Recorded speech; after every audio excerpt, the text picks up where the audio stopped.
Welcome, my child, to the Churchill OKE. I'm Fist of Fury. To God, to Kane, to Fury. I am Kane's right-hand man, and today we are looking at a very interesting tank that feels very close to the Brotherhood of Nod. But to understand this tank and why I think this is going to be one of the most game-changing, but probably for the worse or best, we must go back to the past. For those who don't want to know its history of what I'm talking about the old school of tanks, back from the golden age, child, here is the skip button if you want to skip it.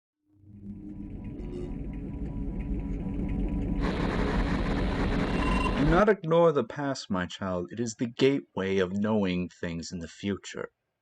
The golden age of tanks may be lost in time, but in their pride they had a lot of interesting designs and capabilities in games. There is much we can learn here. Accessing Brotherhood archives. During the old days of the 360, on the launch date of World of Tanks, tanks have becoming really popular on the console. One of the most highest grossing and most played pretty much arcade game that it came out. It was one of the masterpieces of tanks back in the day where balancing issues, RNG was fixed, everything else was just perfectly designed. Now don't get me wrong, it wasn't 100% perfect, but in the day it's better than what we have today. But the problem was, it's just there was a lot of things people didn't like. And the story begins when we had to deal with the first ever lemon train.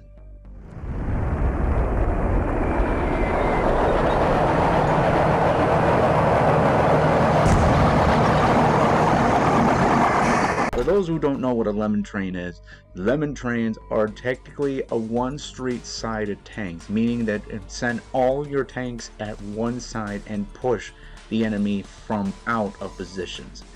This was a thing that is still used to this day as a reminder of this so-called lemon trade when it was back in the 360 strategy. People used to advance everything they got onto whatever is defending that area and push them out of there as quickly as possible. Sometimes it succeeds with heavy losses, or sometimes it takes too long and your entire team would be defeated from all flanks.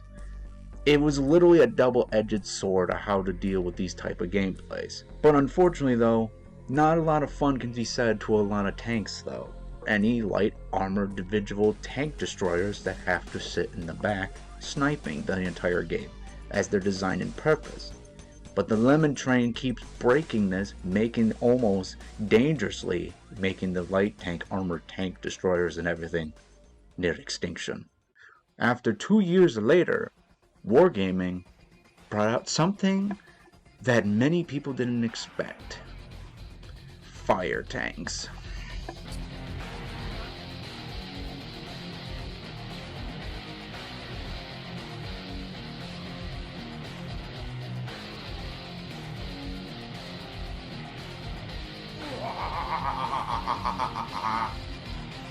Yes, my friends, I am talking about the first ever appearance of the Gornich on Halloween. Most people would assume that the Halloween mode was just going to be its own special thing. But remember, for all you youngsters out there, special modes were amazing. HMS Tog, the robot fighting war titans, the moon base of fighting on the moon. It was beautiful back in those days. However though, when people asked that they might move into multiplayer, the game developers said that they would never ever bring it to multiplayer due to the fact of how broken it would be. Having a tank setting things on fire that close would be catastrophically failure to anyone who comes close to a tank, meaning close quarter combat tanks would be screwed. Fast forward years later, as the tank community started to dwindle down, doing the most horrible manager strategies and overpriced tanks and horrible gameplay designs and choices from Wargaming, the game nearly fell to the shadows, crumbled, to what it is now today. World Tanks may be coming back with its modern day tanks and all the other things of the updates, but it will never be the same like the old days. But however, the one problem still remains to a lot of people is everybody kept charging at people. People were getting more and more nowadays disgusted of people charging. People charging up to the front lines, killing their brothers and sisters right in close combat with everything they got. So Wargaming had to think about this. Wargaming knew of the complaints of people charging up. They tried to bring in heavily armored tanks to try to make people stay back. It never worked. Such tanks is like in the Cold War with heavily armored tanks to prevent people from buying tanks that were preventing people to make sure they would stay back. And even if they did have them and it was superior to do what it did, it never stopped the lemon train. It just kept coming and coming and coming. Thought of a new way to keep the enemy back by bringing back an old school mechanic. It may have been lost, but now the concept is back, and how much fear it is on the battlefield, especially now when they're doing tests. But now that maybe if you skipped this part or learning it, let's look at this tank. Now, for those who know me, we look at the armaments first, and oh boy. One of the biggest problems I have with the tank, it is a Churchill design. Granted, yes, a flamethrower is perfect for Churchills because in history, Churchills always had the flamethrowers and they were highly effective against infantry. However, though, Churchill in World of Tanks, well, you'll see my personal problem in a bit. But as you can see, brothers and sisters of Nod, the flamethrower is welded on it right here, making it only able to shoot forward at people, which is you have to expose your whole armor like this, which is a huge, huge problem. As you can tell by all those lovely light greens, this tank cannot really block a lot of shells. The only strongest part in the front is where the gun is, where the viewing port is, which is really, really bad when I talk about my personal thing about it. Now, as for the head itself, it is not a fully upgraded Churchill. This is a stock Churchill, meaning it does not have the box, it does not have the strong millimeter armor, it's just rounded and bulky and flat, making it very, very hard to block shells with a high penning gun. For example, the highest armor there is on your Churchill is 101 millimeters armor penetration, which is a huge problem because this tank sees tier 7s, Tigers, tier 6s, and tier 7s can easily pen your head turret looking at you, making it very, very hard to keep alive, which is a huge problem for something that is considered a flamethrower tank. However, though, the flame barrel on the back is actually considered spatial armaments. So if anyone tries to shove a round up your rectum and basically it didn't pen, it's because they hit the fuel barrel, and the fuel barrel is considered spatial armaments to the tank itself. Now, to sum it all up, it's basically a Churchill. You have to angle yourself for more protection. The farther away you are is a better chance. Your head armor is not great, so you need to watch out for high penning guns, aka 88s, 75s from KV1s can also pen it, so you have to be really careful of what you're dealing with. So, to sum all that up, yeah, this tank has the same problems as a regular Churchill. Now, let's go to the gun real quick. As you can tell, we have a Quantum 2-pounder Mark XB. I can't even say that 5 times fast, and I'm not going to attempt it now. So the rate of fire is 52.47. This thing fires really fast. Really fast. So it's like basically a Churchill that just on steroids of how it shoots. Accuracy at 100 meters, 0.28.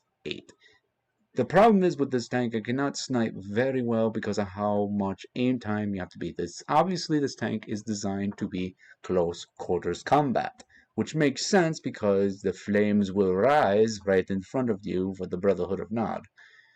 So, again, that's not good, but the damage is only 55. That's going to be a problem. We'll talk more on the personal thing, but let's just say it's a huge problem having less pen damage with firing that many rounds because penetration at 100 meters is 121 meters. So, well, not meters, millimeters, sorry. And that's a huge problem because that's close and personal. And since you're a Churchill, and I'm just going to back out telling you this, you only go 28.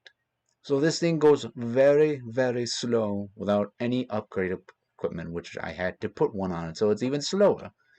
But again, if you're sniping, which 90% of the time you're going to do with your stand around, is only 102. You barely can pen a Tiger 2. You can't even barely pen a KV2 angled. Like, not KV2, KV1 angled. Well, might as well KV2 too. It's like, this gun is designed, the tank is designed close quarters. But again, I'll talk about my personal problem in game.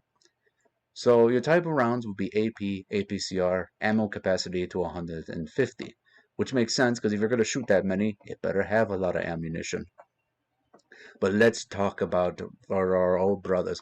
Let's purify the world. This is the flamethrower stats. So you can see it's an auto 2000. I thought it was DD. Forgive me, my eyes are a little bit bad today. And obviously, this is the secondary weapon. Rate of fire is 426.4. Well, yeah, it's a flamethrower. If it goes into burst, that's a big problem. No, this thing shoots out quite a bit of flame, but it does have a reloading capability. Accuracy at pretty much 100 meters, 0.32. This is not like the Valmach flamethrower, which pisses me off because, god dang it, I wanted to go further. This one you have to go nearly 100 meters close to the target in order to start burning them. You cannot not snipe with this flamethrower. Now, I'm going to say this right now. Ignore the penetration. Ignore it.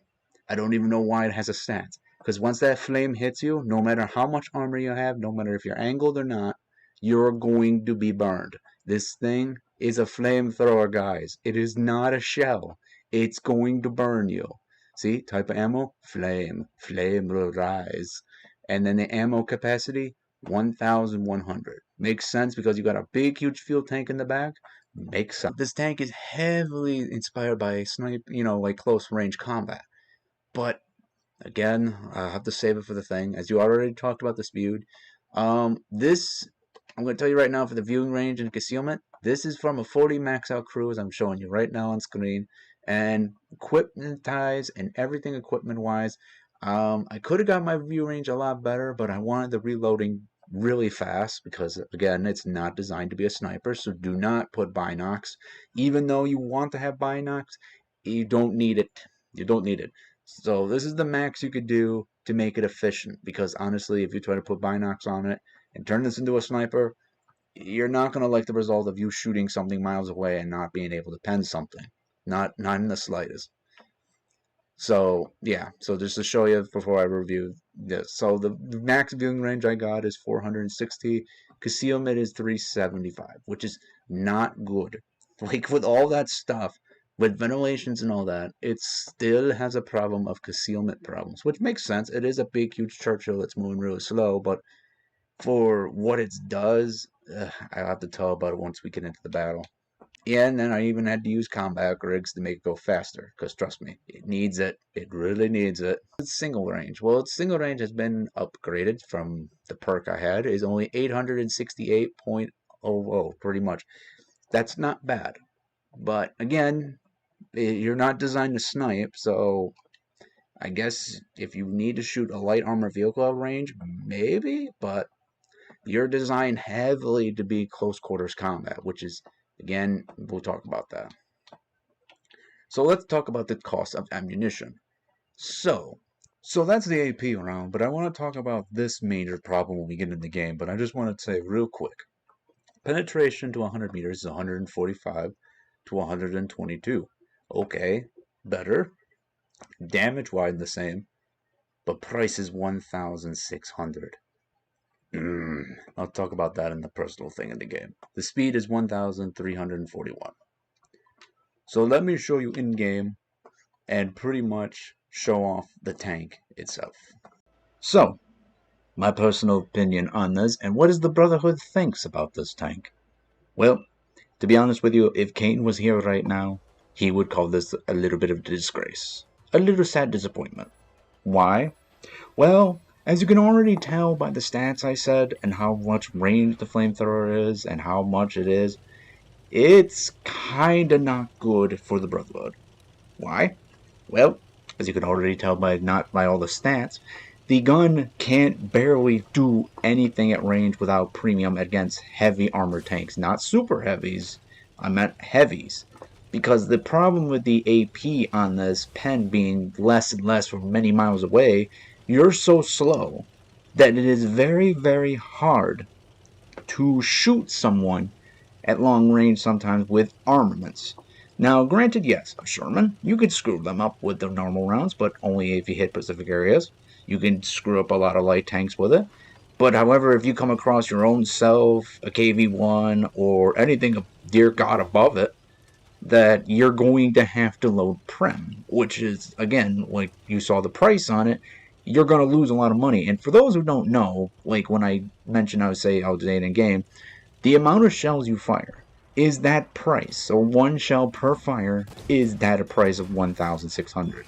So when you keep firing it, and times it, like you go by this many times that amount, yeah, it gets up to there pretty damn fast on your price ticket, which is a huge problem because you need those rounds. Because a lot of heavy tanks in the game, you gotta have those Prem rounds, which is a huge, huge disappointment in Kane's eyes. I think it's a personal insult to me when you have to load those types of rounds. But anyway, but you're probably wondering, what about the main course, the main meal, the perfect icon of Nod, the flamethrower? Well, even that has its own problems. See, it was beautiful at first, I thought. And to be honest with you, I thought it would have been great. However, why did they have to pick a Churchill? Why did they? I understand in history that Churchills are basically designed with flamethrowers during World War II to burn out the German infantry. That makes sense. However, we're talking about World of Tanks, meaning the frontal armor on this tank is awful. Awful. So the only way you could protect yourself is angling your armaments to block certain AP or APCR shells. But here, to use that flamethrower, you have to be completely facing towards them. And the other big problem too is how slow this tank is. We're talking about slower than a mouse almost, 28 miles. That's with the equipment piece. That is ridiculously slow for a type of Churchill tank with a flamethrower that is designed to be close quarters. Now, I understand they probably did that for balancing, because once that flamethrower hits you, it's instantly sets your tanks on fire, and there's no escaping that. But honestly, it's too dang slow, making the flamethrower sometimes pointless to use. So you're sometimes, a lot of times, spending in the back with your little pea shooter and praying to God that some heavy tank would be ballsy enough to charge you, and you can use the flamethrower right there and then, but you're exposing your weakest armaments. And that's a huge problem with the tank. It's a Churchill design that's slow, basically can't use its flamethrower unless it's close to 100 meters, and you got a gun that you have to spam Prem at heavy tanks that are miles away. All recipe in Kane's eye is a complete disaster. The only way I ever used the flamethrower in true Nod fashion is stealth. Now you're probably saying you have no concealment theory. How does that work? No, like around corners, around buildings, popping out and burning people. It's the only way it works. Like true Brotherhood of Nod fashion, you have to use stealth and element of surprise in order to use the flamethrower on a certain unexpected tank. So, honestly, I'm getting out of character for a second. To be fair, I was trying to act like the Brotherhood of Nod kind of soldier, but I'm gonna straight up tell you this part. I'm terrified of this update. I really am. Because, one, it's cheap, so it's obviously a prototype that Wargaming is experimenting with the flame tank. But two, is it now going to be a thing? Like, this is what terrifies me the most right now. Is now that we're introducing a flame tank in multiplayer, not an event, not anything special, not anything that's going to be like, okay, I don't want to play this mode, I want to go back to multiplayer. No, this is legit. You have to face on the battlefield when you play the normal game. And for me, yes, the Churchill thankfully suffers less of a chance of burning people alive unless you're dumb enough to go in front of its face. The only way people kill it easily is just snipe at the hell, and that's the only way you can do it. You can't run up to this tank frontally. You'll get burned to death, as you can see at the end when I got this clip. But anyway, it's but the thing is that people, I keep on saying, do not ignore the past. This is the reason why they don't want to bring it into multiplayer. Because of how dangerous this thing is. Having a flame tank up close and personal is going to harm a lot of slow moving tanks. And I get it, that's the idea because it is in history, I get that. But at the exact same time, I do not like the fact that this is a thing. And this is a prototype, mind you. Wargaming is experimenting with this. That means in the future now, we're going to have probably a lot more other flame tanks. One that probably has speed. One that probably has way more better armor protection. Like, the mouse used to have a flamethrower. Are we going to see a premium mouse now with a flamethrower? I hope not. It's to me like I understand wargaming's running out of ideas, and I understand that vanilla like trying to get rid of the lemon trains, and they try to bring out flamethrowers to keep people from stop doing that. But now I think it's even worse now because now you gave them a fuel tank that can actually go with the lemon trains and burn anyone out. So you're making a double-edged sword, wargaming. You're not fixing anything. Well, anyway. Battle's almost over. I'm just gonna let the battle resume, and I'll see you guys at the garage.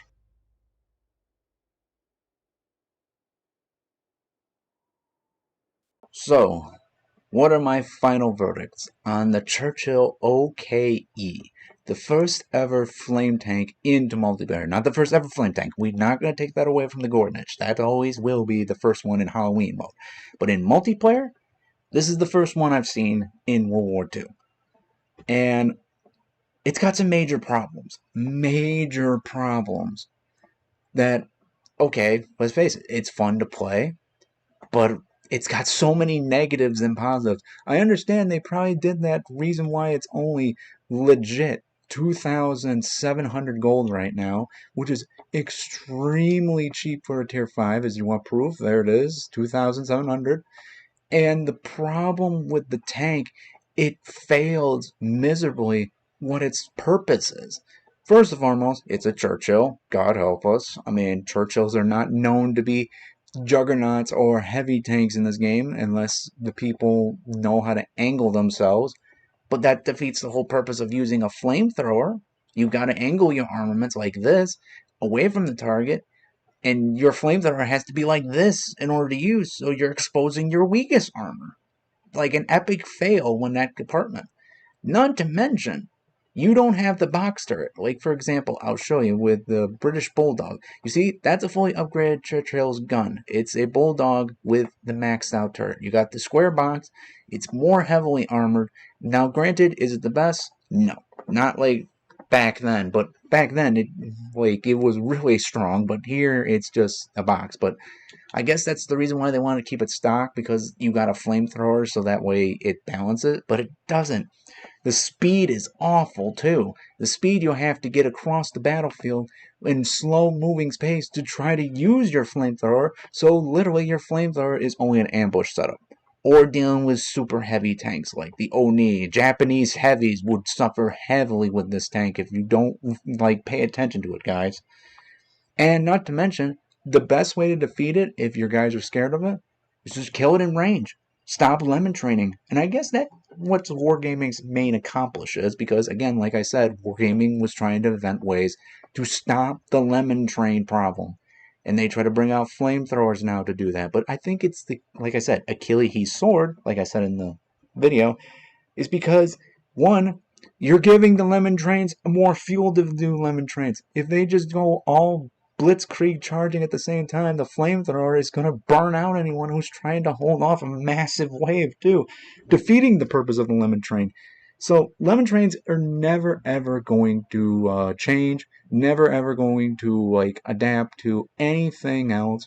They're going to always do this no matter if you have a flame tank or not. Now, however, as you saw in that video gameplay, there is sometimes they'll stop and back off because they know they can't deal with a flame tank.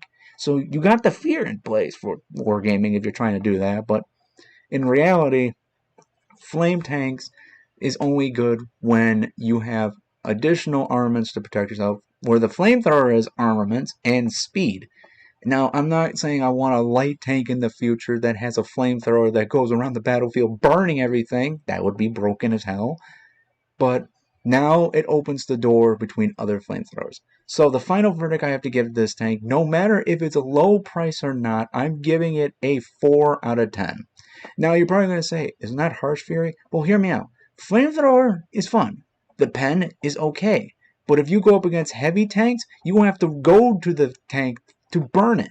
Well, here's the problem. Again, you're slow. You can't survive a lot of hits. You have a stock Churchill head turret, which is not that great at armor protecting against 88s or 75s. When they, your KV-1s will kill this tank easily if it hits it right. The flamethrower only works if you expose your weak spot. So even if you use it, you have to make sure the target is knowingly going to die. Otherwise, you're going to get pen and die. It's not like when you shoot a flamethrower, all the crew just stops working on their tanks. No, they're going to still shoot you. So be mindful of that. And because of how slow it is and the crappy pen gun, most of the times you're going to be sniping with it. And since the pen is mediocrely below average, it's kind of hard to pen things at miles away. You just saw in the video I loaded APCR on a KV-1 from, I would say, 4 grids over, 400 millimeters over, and it wasn't penning the damn thing sometimes. So that's a big problem. So yeah, 4 out of 10. I think the only thing that's good about it is just rapidly firing tanks that you could pen with its gun. If you go up to 2 tiers or, heaven forbid, 1 tier higher, it's going to be hard to play this tank. So for experiment failure, I think it's an F on failure for the type of tank. Now, however, does that mean that this project is going to be canceled after this? No. I think Wargaming is going to bring out a lot more flame tanks. Mind you, this is an experimental tank. They're experimenting with this to stop lemon trains. So, if they're bringing out flame tanks now, which they said they wouldn't, now it's going to be even terrifying what tanks out there on paper or real life tanks that have flames on them. Leave down in the comments below if you know one tank that maybe have a flamethrower. I know the mouse did, and that would be terrifying to face if it had a flamethrower. But also aside, I mean, what's next? The only thing they're missing now is lasers. We had lasers in event. So now they're going to bring out lasers? That's the only thing they're missing. And, oh, dear God, please, not in the future. It's been like so many years when they did first flamethrowers. Don't bring out a fucking laser tank. I don't need to see green or black and see like the episode of Star Wars on my battlefield on tanks. Ugh. Well, anyway, thank you all so much for watching, comrades, and good night to all my brothers and sisters of the Brotherhood of Nod. As Kane would say it, peace through power, my brothers and sisters. And I'll see you in the next review. Take care.